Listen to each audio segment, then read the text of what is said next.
قول يا ايوه زينب، وحاطط لي ايوه. الضمه، ربنا يسترك يا منى. يا دكتور دلوقتي ان انا بنت متجوزه في اه. مركز جنبنا. مالها؟ بنت متجوزه في مركز جنبنا. اه. وبعدين هي غضبت 15 يوم. غضبانه. رحنا بعد ما غضبت 15. ايوه. ورحنا بعد 15 يوم رحنا اشتكينا. اه، اشتكيت على طول كده؟ ايوه طب وبعدين. واشتكيتوا ليه؟ ما صبرتوش شويه ليه؟ ده اللي حصل يا دكتور. اشتكيتوا على طول كده اهو؟ وبعدين خدت 20 راجل و3 عربيات. ورحت فين؟ ما اسمع يا دكتور. ايوه، ورحت أيوة والله يا فين؟ دكتور. ورحت فين؟ وخدت 20 راجل ورحنا خلانا جوزها في انتخابات السيسي ورحنا جبنا العزال كله. جدعه.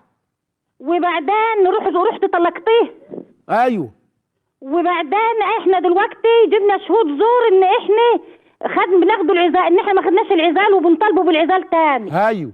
وحارمينه ان احنا ما يشوفش عياله. جدعه. ده فاضل ايه تاني؟ ما معكيش طبله؟ ما معكيش طبله؟ استني بس استني. انت حد مأجرك عليا يا بت؟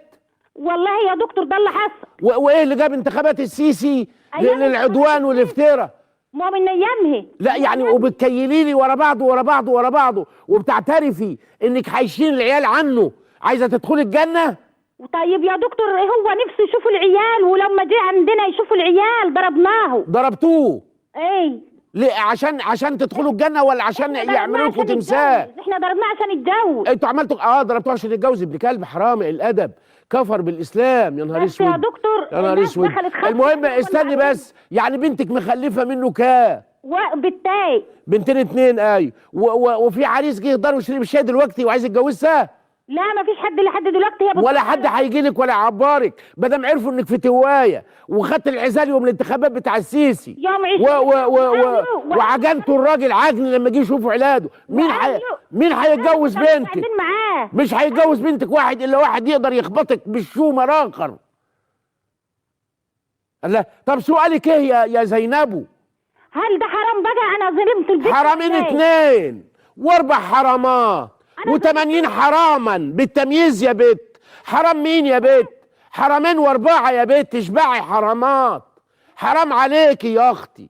الواد يشوف عياله يا حبيبتي، وسيبك من اللي راح بقى بدام طلقتوها وعرفتوا تشتكوا، لكن يشوف ولاده وولاده يشوفوه، لا يجبروا ولاده ويقولوا لك خدي يا جده زينب كده تعالى ما ابوسك، وتيجي مقربه عشان يبوسك يجي واخدك بالبنيه موقع سنانك في حنكك اللي هو بقك يعني بالموضه. الواد يشوف عياله يحرق الجواز على اللي بيتجوزوه بالطريقه دي. الواد يشوف ولاده وولاده يشوفوه. يا زينب هتولعي يا زينب انت واللي جابوك اللي عملتوه.